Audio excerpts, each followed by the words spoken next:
An interesting thing that also kind of came up here as an aside is that it seemed to dilute at each step.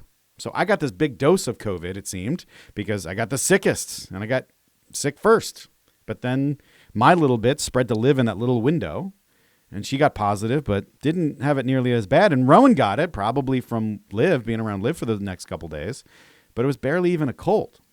And again, more real life experience here that helps kind of put things into perspective. It like solidifies some of those fuzzy areas.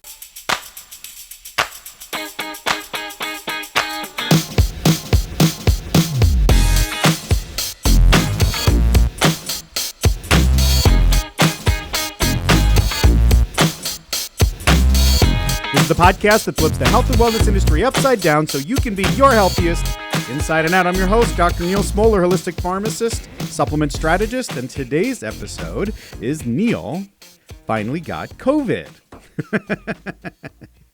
It finally happened, everybody. I'm no longer COVID pure. I'm dirty and unwashed and shameful. Is this really a show, though, right? That's the question you're asking yourself, is like, is this worth an episode? Of course it is. Like, this is a big deal, man. If you've been following me since the beginning of this whole thing, you know that I've been pretty good. I've ducked it this whole time. So I've got lots of insight to kind of bring to the table here after my experience with the COVID virus, the flu. I want to say all the horrible, horrible, dumb things that were said, but I'm not gonna. I mean, if you're watching me on YouTube, you can definitely tell that there's something going on with me. One, my hair, like I am like going to compete with Conan O'Brien soon, I think, here with this haircut. It takes a lot to keep my coif under, get controlled. It takes a lot of effort to keep it that way. And when you're sick for so long and you don't have to, put gel in your hair, your hair starts to go into fro mode is what mine does, at least. And so I kind of look like a messed up, cheap Wolverine. And then on top of that, it looks like I grabbed my wife's shirt before I left. I'm ripped though, huh, guys? Oh man, I'm like busting out of this thing. Good thing I lost a couple pounds not eating anything during my stay with COVID. Jesus. All right, visit wellnessupsidedown.com for all things podcast related, including signing up for our premium membership. It used to be called Off the Record, but I ain't got time for that anymore. All it does right now, folks, is just throw a couple bucks this way to help pay the bills. We're going to start it so you get your episodes early at least, and hopefully once, I'm done with COVID and I launch my woodstockvitamins.com new site, I'll have some more time for y'all. And we can do some more cool stuff with the podcast. Hopefully that stuff will be coming soon. But subscribe to this show on your favorite podcast app. And even over on YouTube, give us a 5-star review as often as you can, each and every episode, because it helps us get seen and heard. And I think it's worth it. And at this point, I would normally do a pre-show affirmation, letting people know that I'm a fan of supplements done right, and I'm not a big fan of the deceptive practices of the health and wellness industries. But today, my pre-show affirmation is this: COVID is real. And I also no longer argue with people trying to encourage them to get vaccinated. This is not an episode discussing COVID vaccination. If you want my thoughts on vaccination, COVID, and the concept of holistic, visit drneal.co and look at the number of articles that I've written on the subject and even times we've talked about it on the podcast. My affirmation today is that it's really fucked up that I even have to say that, to be quite honest with you. I think that it's silly that I have to even put asterisks on any conversation about an infectious disease, but whatever, we're here, dude, right? So today's show is Neal finally and probably deservedly got COVID. I'm stupid tired. And I was just going to skip this week, but I decided to put my thoughts on the episode here because I do think I have something to say. So it's going to be simple. I'm going to tell my story in one of the segments, how I think it finally got me, my experience with it, and what life in Casa Smoller has been since I got it. And then the 3 lessons that I learned about COVID-19 that I could have only learned from getting ill.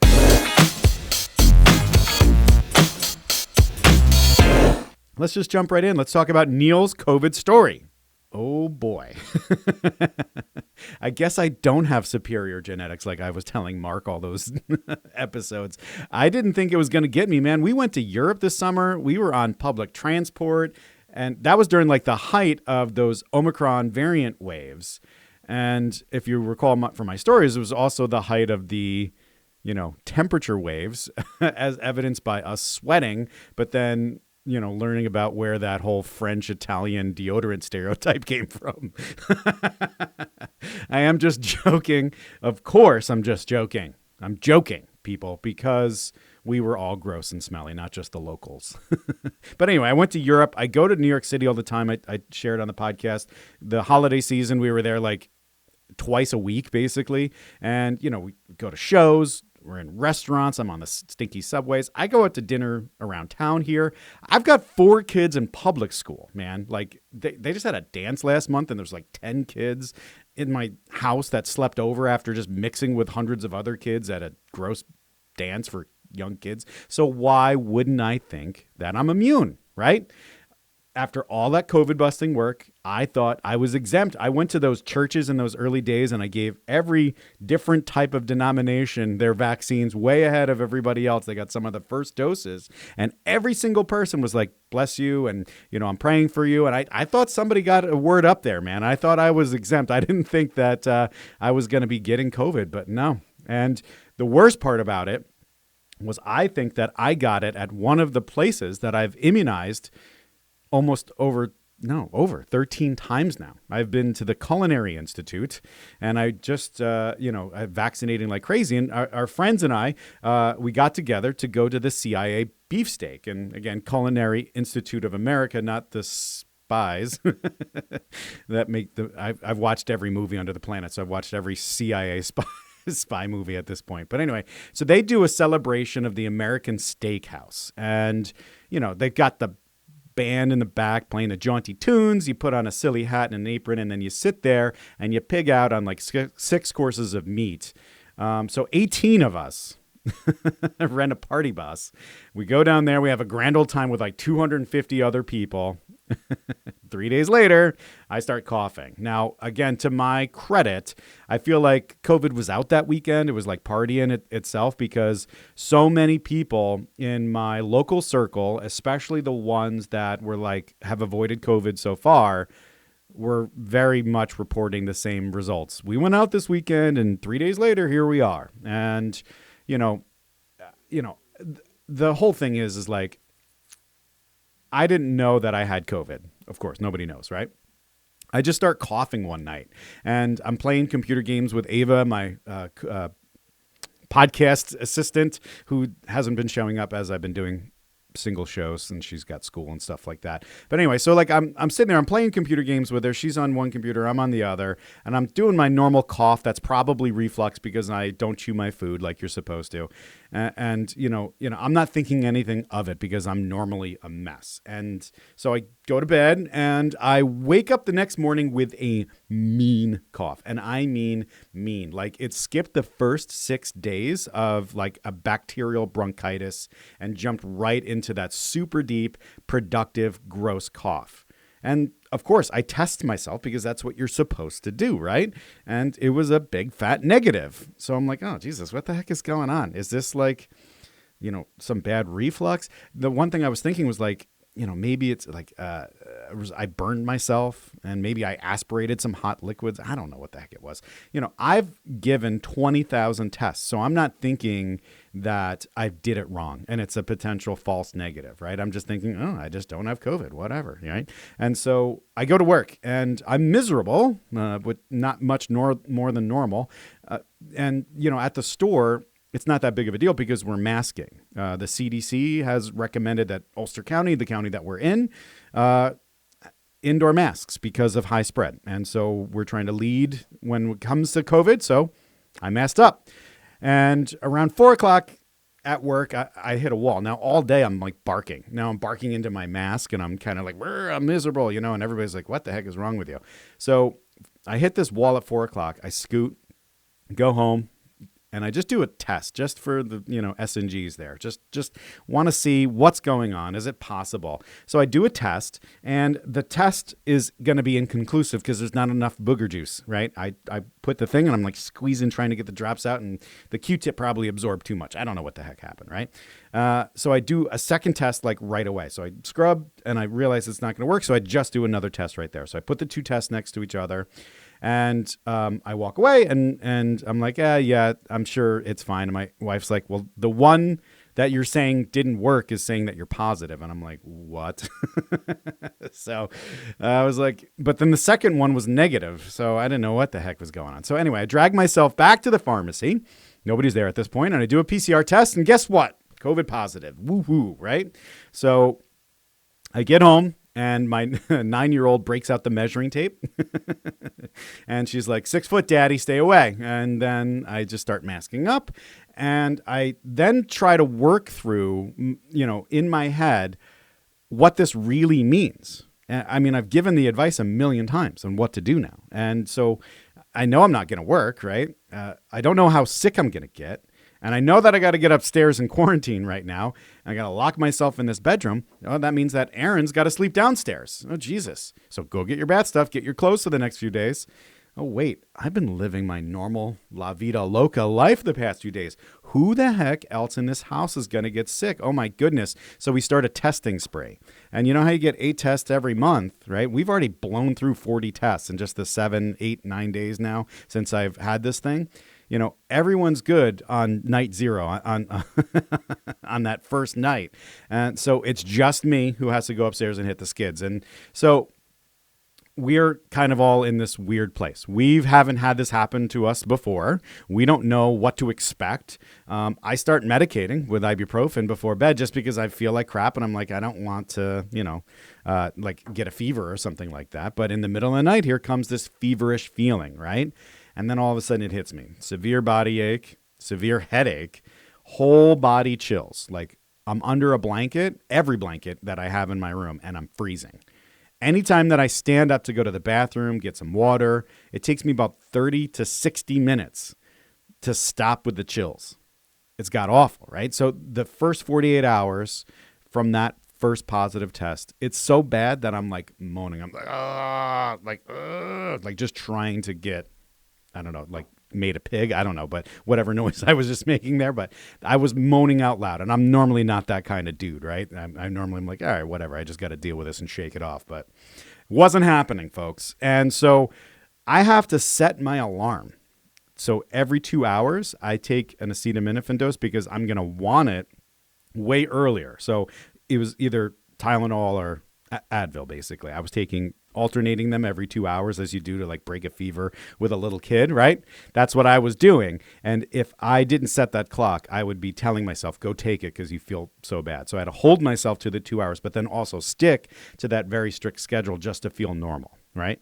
And when I didn't stick to it, I was super miserable. It was horrible. I'm trying to watch TV and do all that great stuff everybody talks about when you get COVID, and I can't even enjoy myself. I can catch a nap here and there, but I'm not sleeping for the first 48 hours, and I don't eat anything. I did ask my wife for some smoothies, right? Just like on the show. I practice what I preach, folks. I got this great, complete, nutritious meal from a smoothie that was light and hydrating. What an awesome idea that was. So if you get COVID, drink some smoothies. But it's all I could eat. That was really it. But,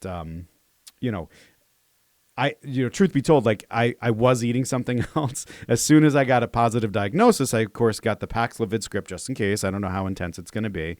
And when I sent my wife to get the script, I said, grab me some M&Ms. So she brought home the pillow-sized bag of it, and that's what I kind of had in between the 2 smoothies that I ate over 2 days. And, it was weird. Like the Paxlovid prescription I started like probably 24 hours after that test. And that stuff's weird, man, right? It's 2 different antivirals, 3 pills twice a day for 5 days. They say you have GI side effects with it. And I didn't really have any of the like horrible diarrhea that people talk about, but definitely had some gastric discomfort. And they were talking about metallic taste. And that did pick up with me. but my tongue was shot. As I said, I burnt my mouth, right? Because I'm just a mess. 3 days before, like basically the Monday after our little CIA beefsteak event, I pull an espresso shot from my espresso machine. And instead of sitting it there to let it cool, I just pound the thing because I'm just, somewhere else in my head, right? And so it was super duper hot. Of course, it was 90 plus degrees. And so I burnt my lips, my tongue, and my gums. I am a hot mess, right? So, the taste sensation being away, it could be the Paxlovid. It's definitely not the COVID. It's being burnt like a hot mess that I am. So I don't think that I lost taste at all. I don't think I had much taste to begin with based on how I dress and my musical taste, but I don't think that was COVID. I think that's just because I like Coldplay. I don't know. I checked my temperature because everybody's like, "Oh, you're going to get a fever." And I definitely felt like I had a fever. But I don't know if it was all the NSAIDs I was taking, but I never had an elevated temperature. And I was just thinking to myself, I'm like, does anybody have a fever? Like, how many times have you had your temperature checked since this pandemic started? And it's always below 90. It's like I'm running cold. Anyway, so I also, interesting, I had an oximeter because I'm trying to collect all the data that I can. And I'm normally a 97% guy. My Apple Watch tells me that all the time. And, I've used oximeters before and I'm 97% kind of dude. And at one point during the worst part of it, it went down to 90, which, I don't know what to think of that or take that, but, with a grain of salt, of course. But I did notice that my SpO2 dropped a bit during this whole thing. So whatever. I don't think it means anything, but it just happened. So the cough that I had was persistent. So I was using vaporizers, which is a good tip. Make sure you have a vaporizer running. That helps kind of give a little substance to that cough that's there.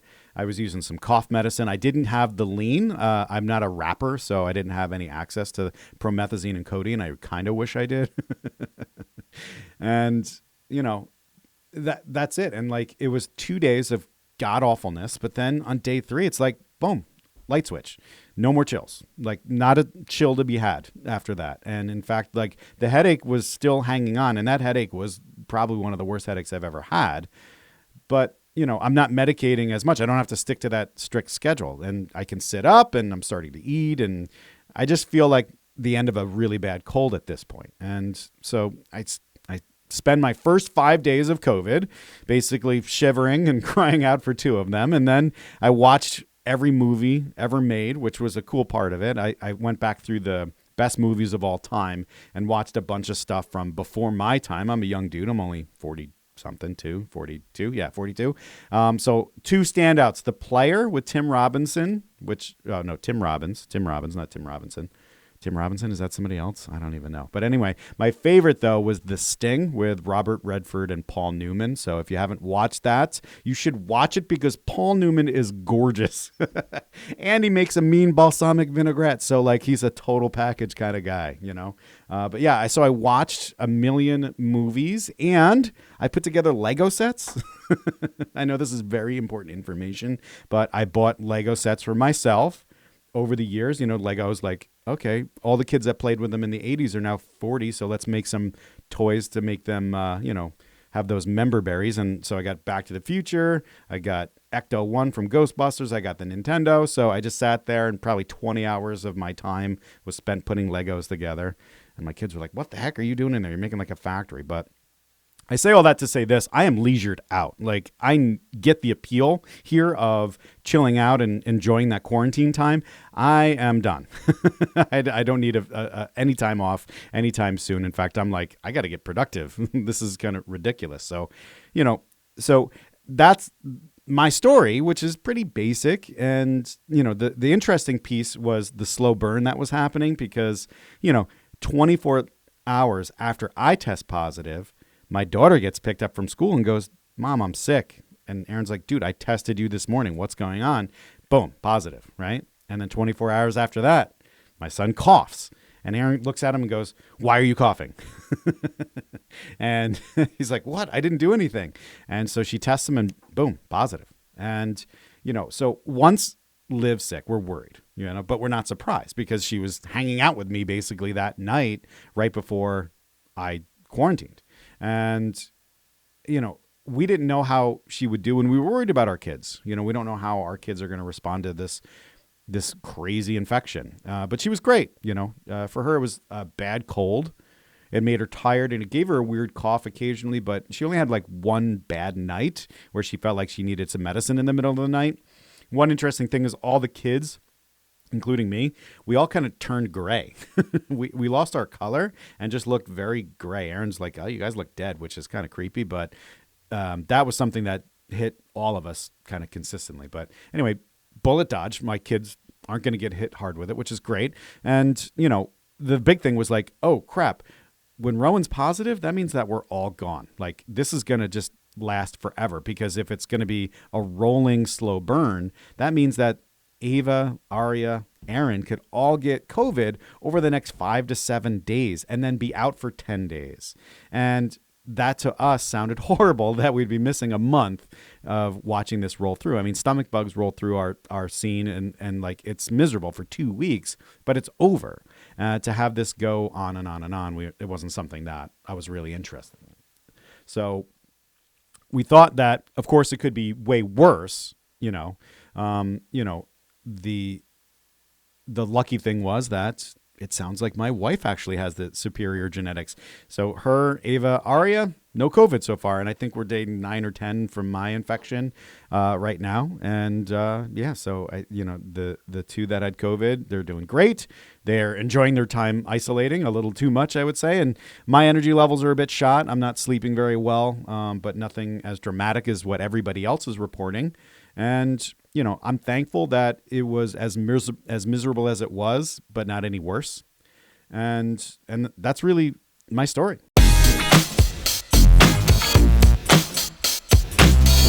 So here's the 3 things that I've learned about COVID that I only could have learned by experiencing it firsthand. So the first thing is that this is truly novel. What a stupid thing for me to say. It's like, oh, yeah, it's truly novel. I agree with that. It's a novel corona. Of course, it's novel. It's a brand new virus. It's not something that has been around before, but it is a coronavirus. We know what to expect. We're expecting those upper respiratory symptoms. And, the unique thing about this coronavirus is those long-term symptoms that can happen from all the damage from that hyperinflammatory state and all the stuff it does in the cardiovascular system. But, that stuff is later. Like, you learn that you have that stuff at a later time. And most of the people that are getting those are the people that are, getting reinfected or aren't vaccinated or got the infection early on in the pandemic.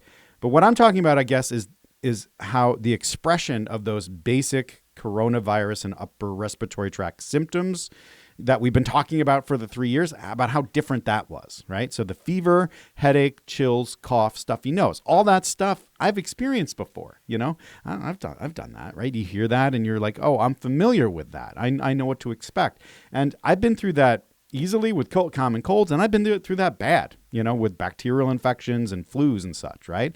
But I know what to expect. And that's the part that kind of caught me off guard and was the most surprising for me. The timing of those symptoms, so when each one of those things started compared to the others, is totally different than what I've experienced with flus, colds, and bacterial infections over my life, right? Like I said, we jumped right into this with this crazy mean-sounding cough. So, Liv felt fatigued, but Rowan and I both had that bark that just came out of nowhere. And so it was really weird. It just, you wouldn't normally experience that without lots of other symptoms leading up to that point and you knowing really conclusively that you're sick.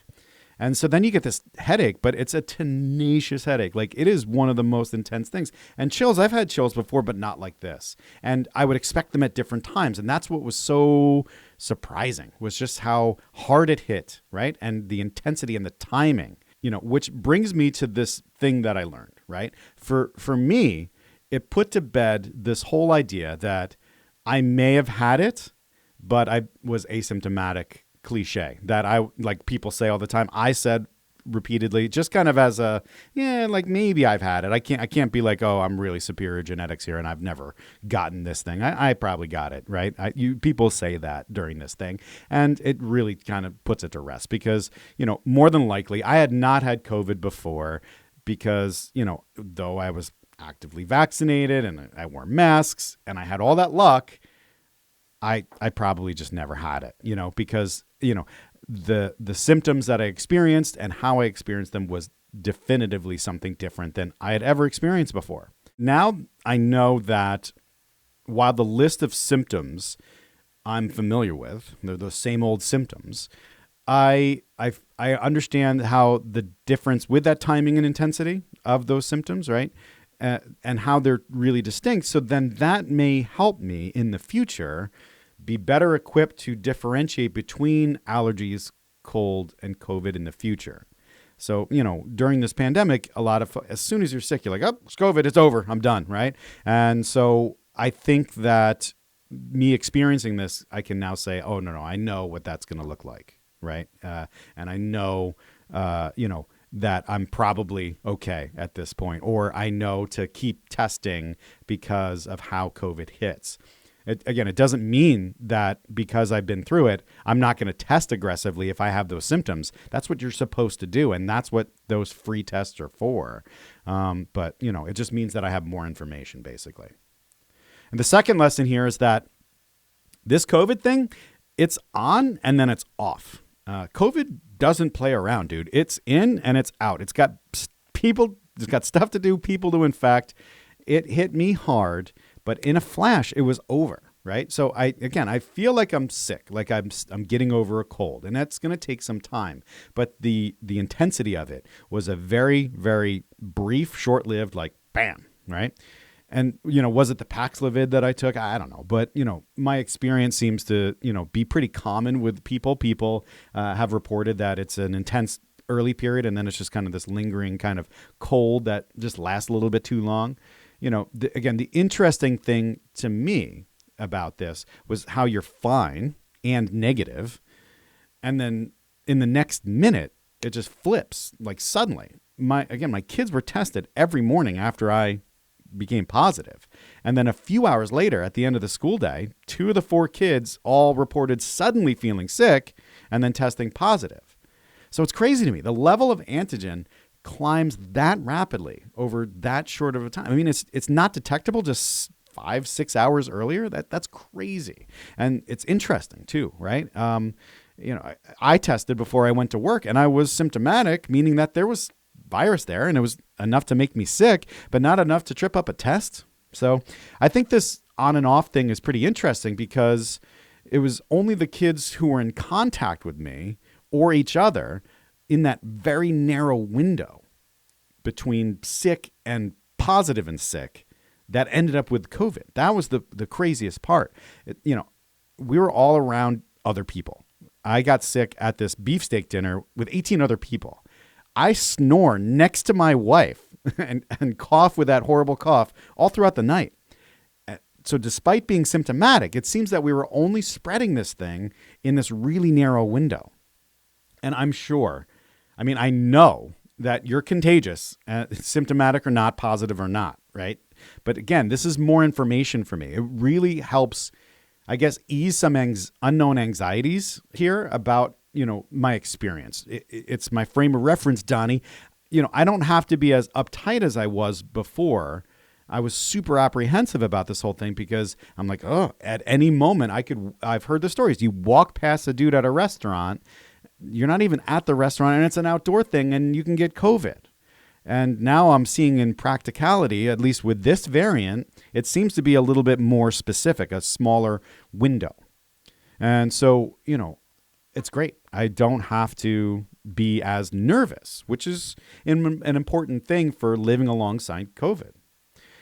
An interesting thing that also kind of came up here as an aside is that it seemed to dilute at each step. So I got this big dose of COVID, it seemed, because I got the sickest and I got sick first. But then my little bit spread to Liv in that little window. And she got positive, but didn't have it nearly as bad. And Rowan got it, probably from Liv, being around Liv for the next couple days. But it was barely even a cold. And again, more real life experience here that helps kind of put things into perspective. It like solidifies some of those fuzzy areas of understanding, right?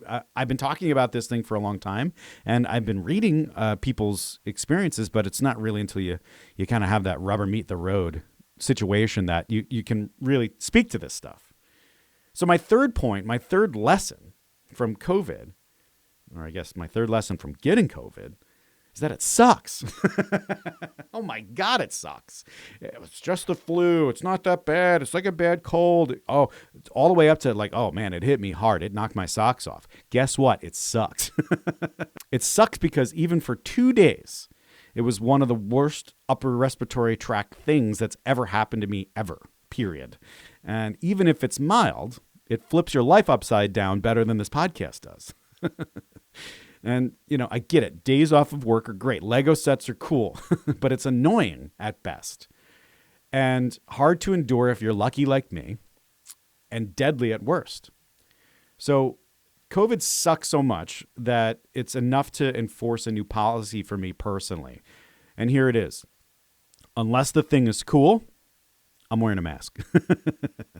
So public transport is not cool. I'm wearing a mask, even and especially on planes, man. Screw that. If I'm watching a show, I'm out to a movie where I don't have to talk to, I'm putting a mask on, right? But if I'm out to dinner, wearing a mask into the restaurant and then like up to go to the bathroom while I'm here mixing with, that's silly. So of course I'm not going to do that. And if I'm hanging out with a bunch of friends, I'm not going to mask. So my calculation now is, it used to be about risk. And I don't have a high risk of dying or getting super sick from COVID, so I am not going to mask. I'm okay. I've done the calculations. If I'm in a high-risk environment, I'm going to be a little bit more cautious, but I'm okay. Now it's, well, I know I'm going to be okay, but I don't want to have to deal with this hassle. So I'm going to take some extra steps to make sure that I don't have to deal with COVID again. Right? It's like we have to live alongside COVID. It's what we have to do, right? I'm just not going to wing it 100% of the time.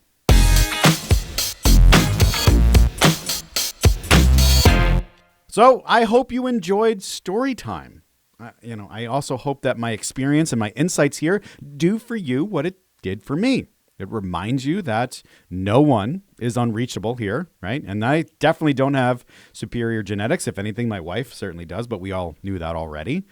And, COVID is annoying at best, and it's annoying enough to take steps to mitigate the spread. I think that's kind of a good middle of the line lesson, right? If you're high risk, you're going to have to take way more precautions than you probably, hopefully still always do. But if you're like me and you're in that kind of pocket of people that is like, is this really something for me?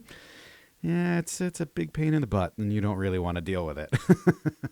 And so I also have less uncertainty now than at any point in the pandemic, which is really important, I think. The clarity that I got from this experience means that I should, of course, still be cautious, but I can not be as anxious. That does it for this week's podcast episode. Take a few minutes and give us a 5-star review and share this podcast to your social feeds. Visit wellnessupsidedown.com for all things podcast related. And remember, being our healthiest starts with being honest with ourselves and the health and wellness industry, then blazing a new path, marching forward one step at a time. I'm Dr. Neal Smoller, and I've got your back. Thanks for joining me.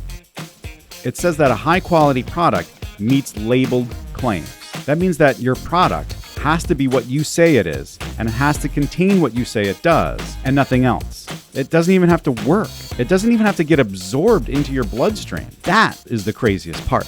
You can be sold a product that literally just passes through into your stool or urine.